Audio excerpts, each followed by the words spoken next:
Hi, this is Kelly from The Truth in Story, and today is day 9 of the 31 days of tarot for January that everybody is really jumping on board with. There's a lot of people doing the videos. A lot of people are doing the videos kind of as their first four-way. I can't. Oh dear. No, not as their first four-way. As their first foray into YouTube. Oh my goodness. My brain. I have a really bad headache today and I couldn't figure out what it was this evening. I'm like, why do I have such a bad headache? And then I realized I have had 0 caffeine today, and this is coming from someone who consumes a great deal of caffeine. A lot of black tea, a lot of Coke Zero. I drink a lot of caffeine and I have not had any today. And I think that's why I have a headache. Caffeine's horrible for you. If you don't drink caffeine, don't start drinking caffeine products because it's bad. It's bad for your head then when you don't have it, which tells you it's not good for you. Isabel was being very riled up.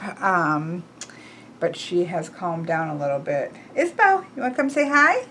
Come here. What you got? Come here. Come here and say hi. There you go. Here. She's so, there you go. She is so distrusting of me. She, A, never gets in trouble because she's spoiled rotten. And B, look. Say hello to everybody. She's being so wicked today. Yes, you are. Look how cute she is. Look up here and say hi to everybody. She's so very cute.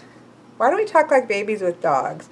I don't know, because I'm really not a baby talker, but Isabel makes me talk like a baby a lot because she's so cute. I think it's because she always looks like a puppy, and I did find out her birthday is February 27th.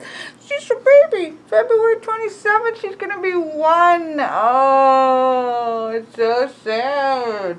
She's going to be 11 months old this month. I keep thinking she's younger than that.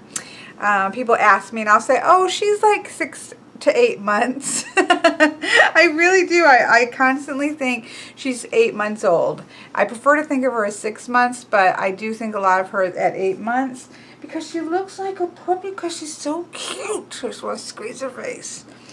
But no, she's going to be 11 months and she's going to be a year old next month. Oh, that is just shocking to me.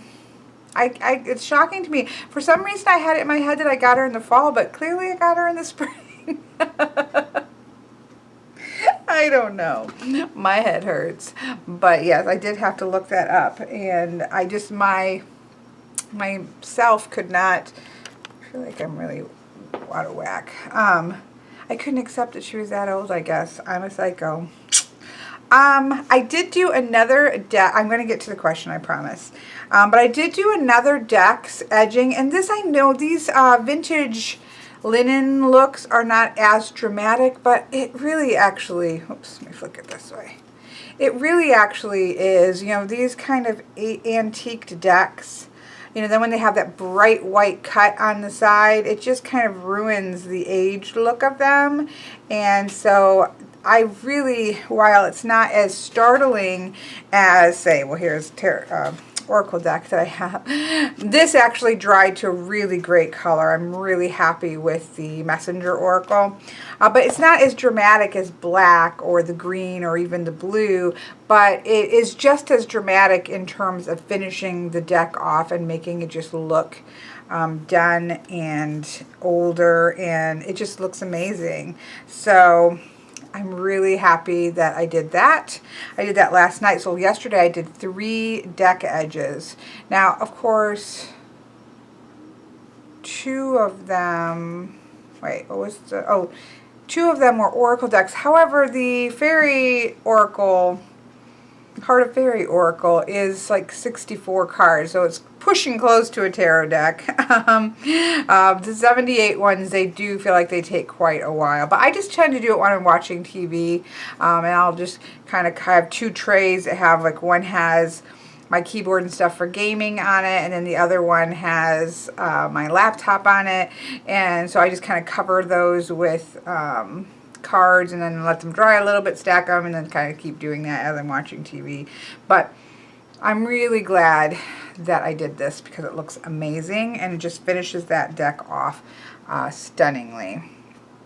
So I did that yesterday, but I've picked up a new tablecloth for my space. I get tired of them. I love this dark blue that I have on. I use that one a lot because cards really pop from them very well. You know, my black one with some swirls on it, that one, any card kind of pops from that one pretty well. So those two I use probably the most. But I did see when I was at Hobby Lobby this beautiful brown with just the black kind of leaves that I'm going to put on. I have things set up because I need to do another year ahead reading for a client, and everything's kind of set up, so I'm going to do that first, but then I'm going to put that one on because I think things are going to really pop off of that as well. So I did pick that up today. I also picked up a box. You know, I always have a problem with what to do with decks that don't have boxes, such as Llewellyn decks, because I just don't keep those big boxes. They're too big. And or people gift me decks that don't have boxes. You know, they had bigger boxes, so they hadn't kept them, and so when they pass them on, they don't have boxes. And so I'm always trying to find solutions to that. Now, mostly I just like to pass these kinds of things on because, you know, if I'm kind of trying to figure out solutions, I feel like other people are also trying to figure out solutions. My favorite solution are these books that are boxes, that look like books. Like this has my Raven's Prophecy Tarot in it. This is a great size. Now, the Raven's Prophecy is very trimmed down, and so it's quite a small deck. But this actually holds, I would say that this deck is quite a large deck. It's bigger than, say, my Fountain Tarot, which I just held it up against. And so that fits also, with still a little bit of leeway, but not a ton. So it fits. I haven't had any decks that it didn't. I will say the Enchanted Tarot was a bit thick and didn't want to really close. There's like magnetic closings, but that's the only deck I've had do that. Now that's tarot. I haven't tried putting, usually Oracle cards come in decent boxes. I wish tarot would pick up on that idea, although it's a lot of times I know it's because of the books. But regardless, this is one of my favorite ones, but right now I can't find these. I found one Christmassy one, which I got anyways because it was $1.34. So I picked it up anyways, even though it wasn't my favorite look. And so I went ahead and picked that up anyways, but usually I can find these at Michael's, and they haven't been having them as of late. So I went to go try to find a couple. I needed a couple boxes, and so I thought, okay, I need another solution. And so then I found these little, they look like photo boxes. And that's technically probably, I don't have a photograph by me, that's technically probably what they are, but they are smaller than a regular, those, photo storage boxes. I have one of those somewhere, and that's a bigger box than this. This is like a mini one, and it's perfect because, now it's kind of messy. I have 3 decks in here right now, and what I did, let me put this back on. I also went through all my books. I haven't done this one yet, but I got little labels because I'm constantly opening them up to try to figure out what's in the box. So I got some nice little labels to stick on there, like these little round labels.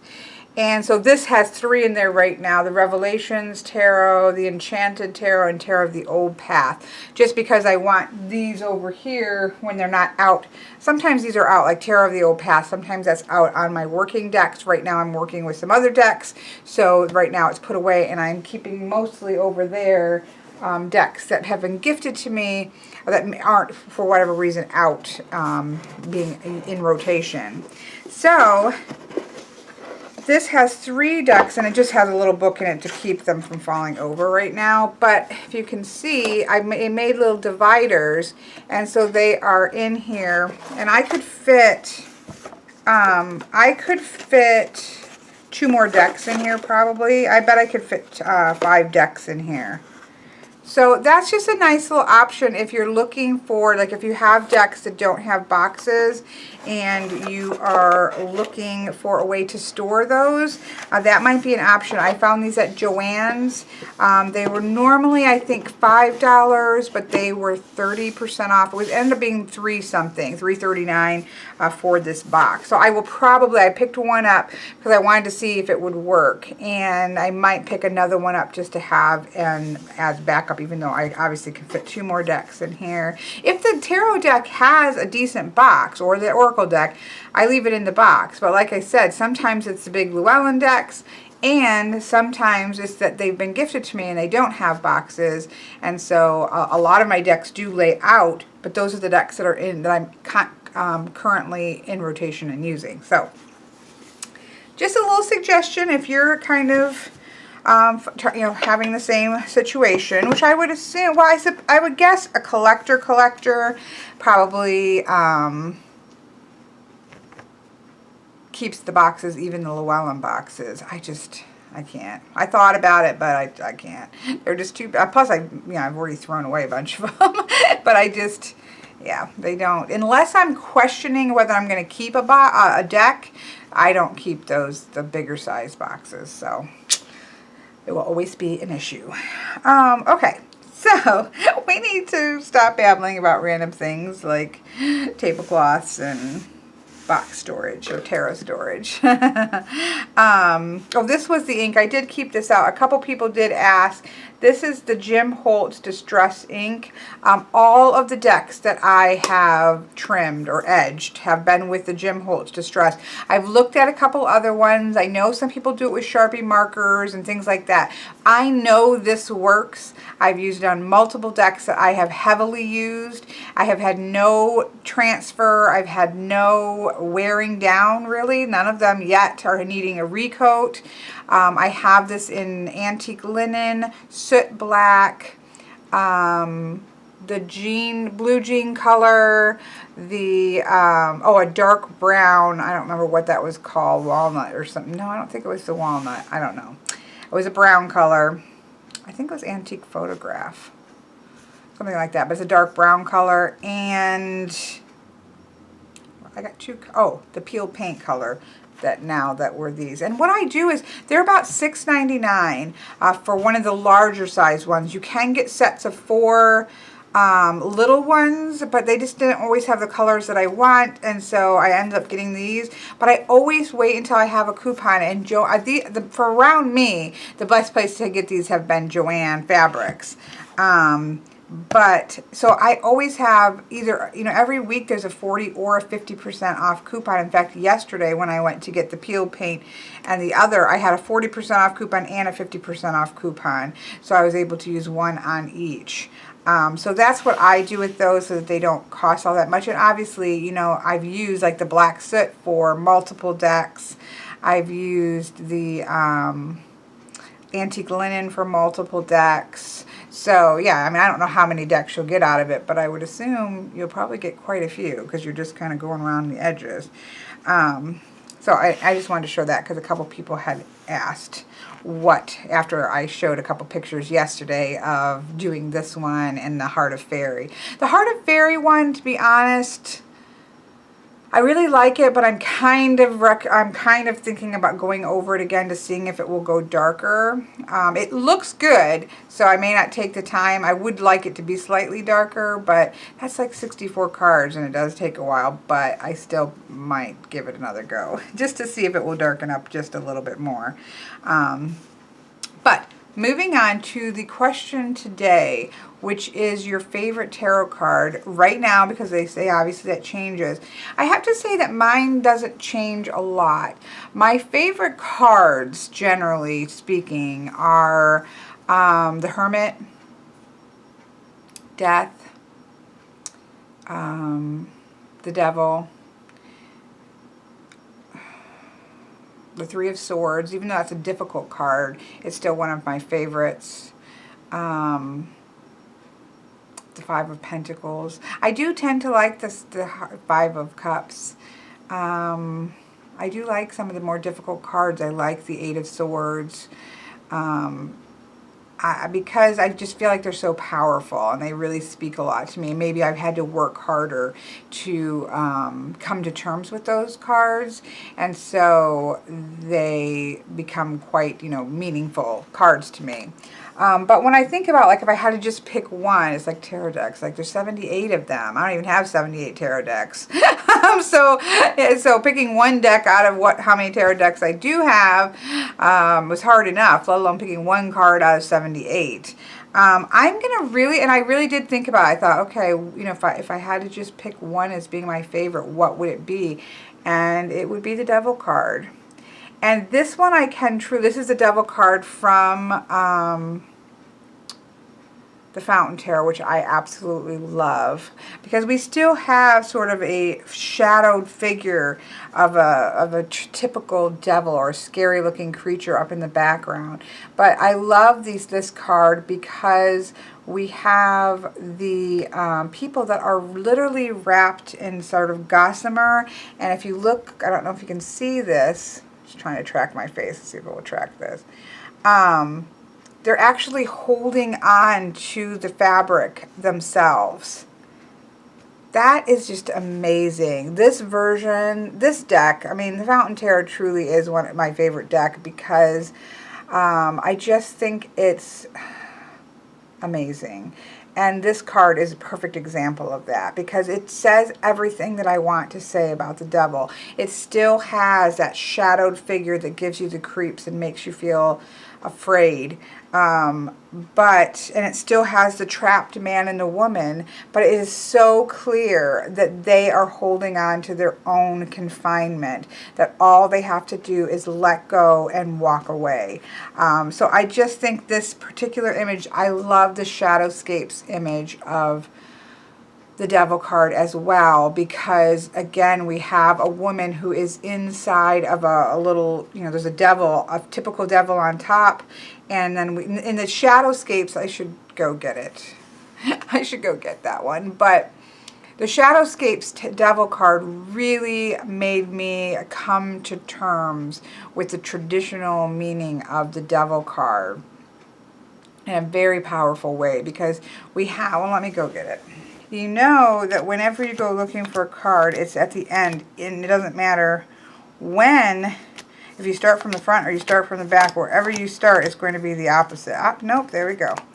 Okay, this Devil card really made me understand the devil, because we have the typical devil, horned, cloven-footed, creature, but there's almost a air of a figment of imagination with this swirling around him, and he's standing over the top of a woman who is trapped in here, but the key is right over her head. The lock is right inside. There's no bars. No, there's no bars there. She can simply reach up and get the key and unlock her chains and walk away. And what I absolutely love about this deck is that the Hermit is almost, this to me, this is just to me, this is not a tarot lesson, this is just to me. To me, the Hermit is her. She's walked out of her, she's taken control, she has taken her responsibility for her fears and her worries and her addictions and anything that's going on. She's taken responsibility, she's taken power back, and she's now standing on top of this circle where she was imprisoned with her lantern and going to find her way, to find her knowledge. These two cards for me are in the Shadowscape are so powerful to me personally, because I spent a lifetime dealing with fear. I have a very active imagination, very, very active. It's, you know, the fate of writers everywhere. I have a very active, a very powerful imagination. And so being at a young age and, you know, going to the kinds of church services that really did push on the burning, maggot-eating, demons chomping at your bones for all eternity kind of hellfire and damnation messages.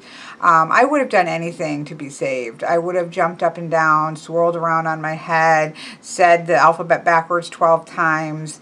Whatever it is that they said that I should do to avoid that, I would have, because it was so powerful of a fear tactic, which is why I have a great deal of issues with some. And I don't, it's not just Christianity, any religion that uses fear as a reason for controlling people. I don't care what the religion is. That is where I will have a problem with religion, because fear is such a powerful tool.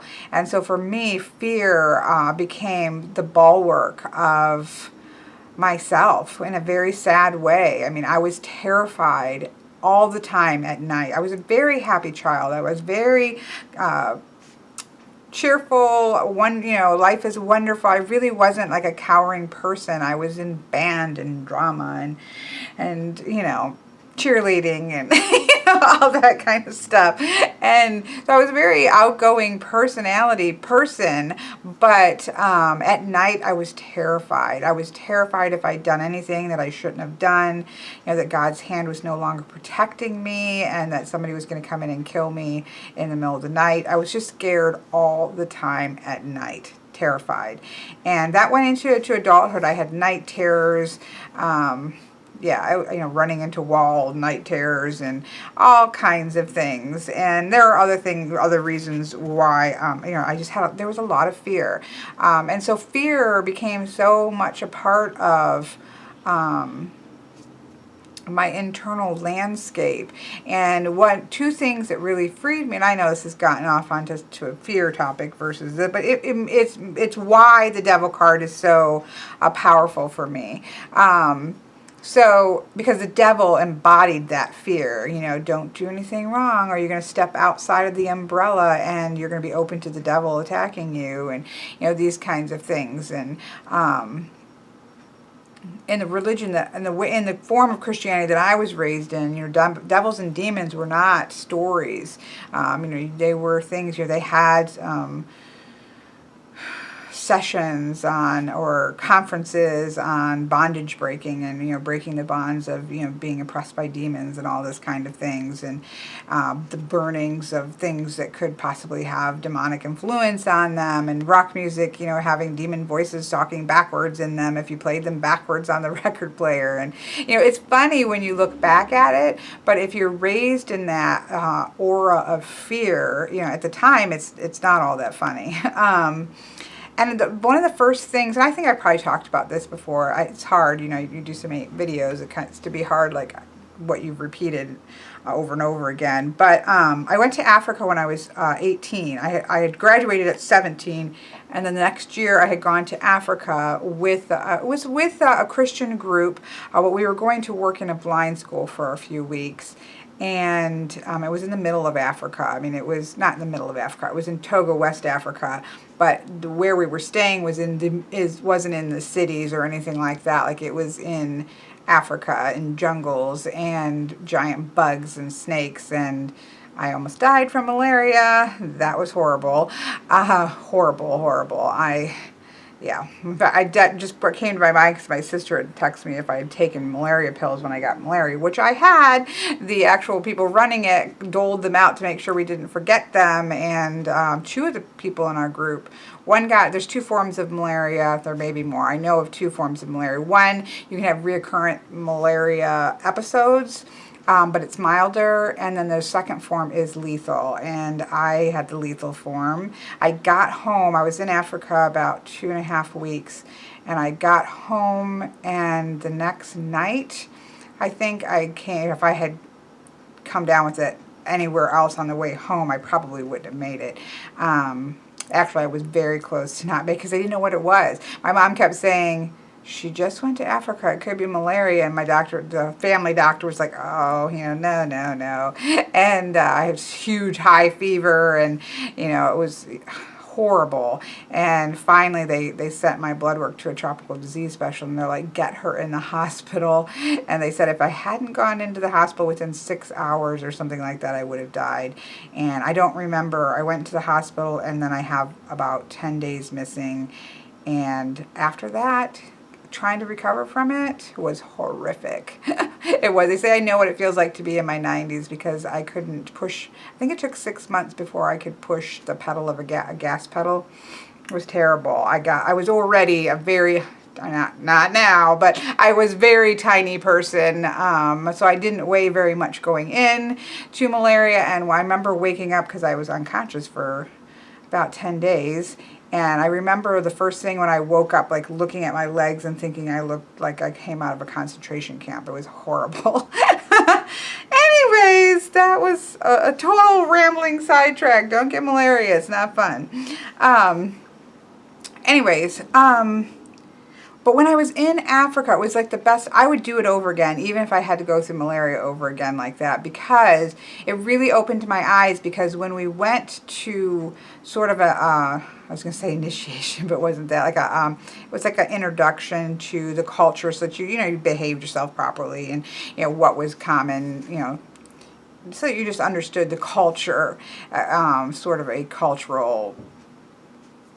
There's a word for it, but I can't think of it right now. But anyways, they were talking about it. And of course, these people were religious, and they were explaining the religion of the area and saying, it was this and this. It was very fear-based. If they didn't do this, this was going to happen. If they didn't plant their crops right, like this was going to happen. And, they were really pushing on the fact that it was fear-based.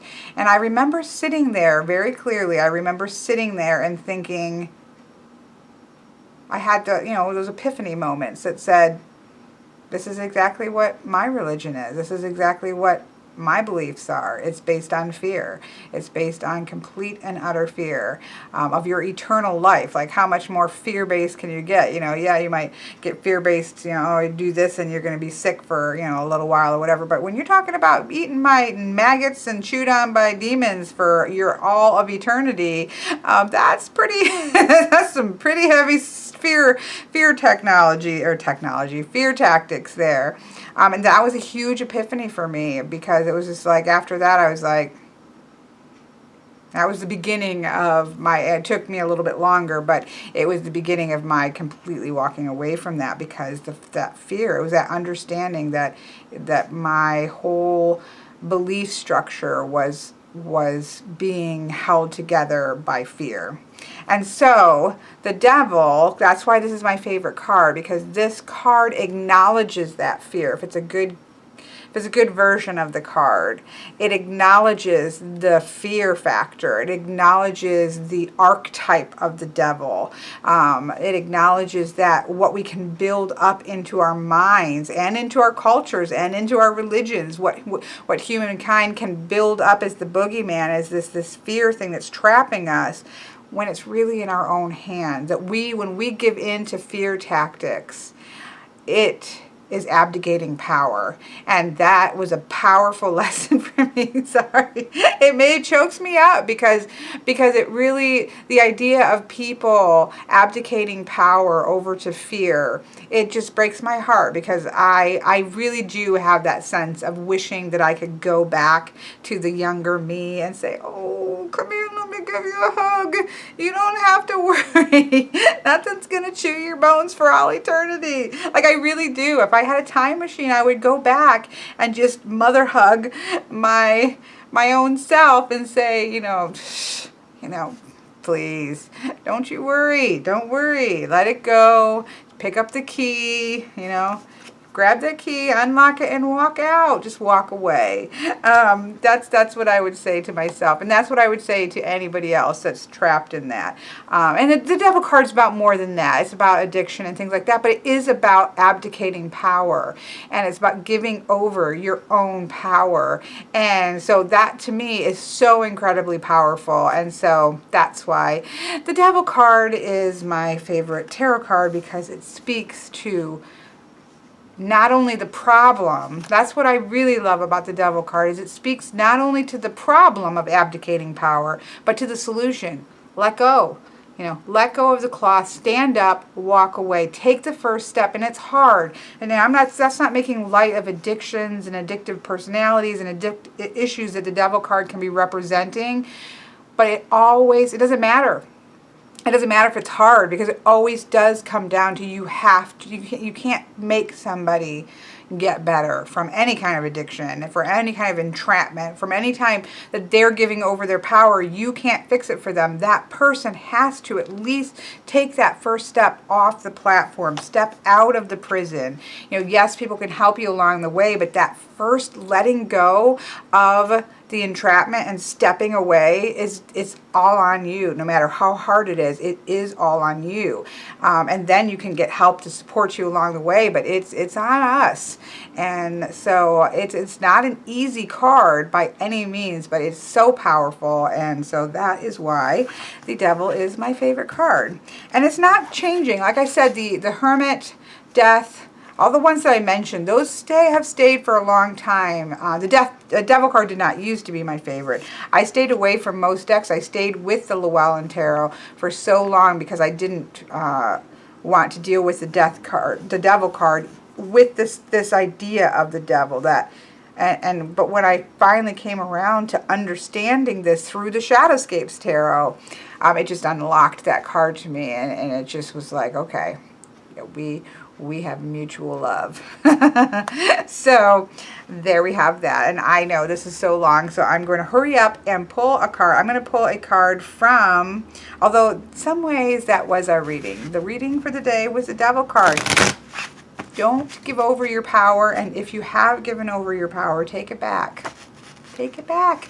If you even look at the Rider-Waite-Smith, take the chain off your neck. It's a big old chain hanging on the person's neck. Take it off and walk away, please. And cards, Devil cards that don't allow for that show very much shackled where you can't get away, those I have problems with, and it will break a deck for me. It will be like, okay, no. Because this doesn't work for me. So there you're getting 2 card readings, because 2 for 1, but it's also a long video. So I'm using the beautiful Messenger Oracle, which I am so excited to have. I did do a reading for a friend. I was on Skype, and we were kind of talking over tarot decks and things, and she had done a reading with me, with the Dame Darcy. I'm going to have to get that this year.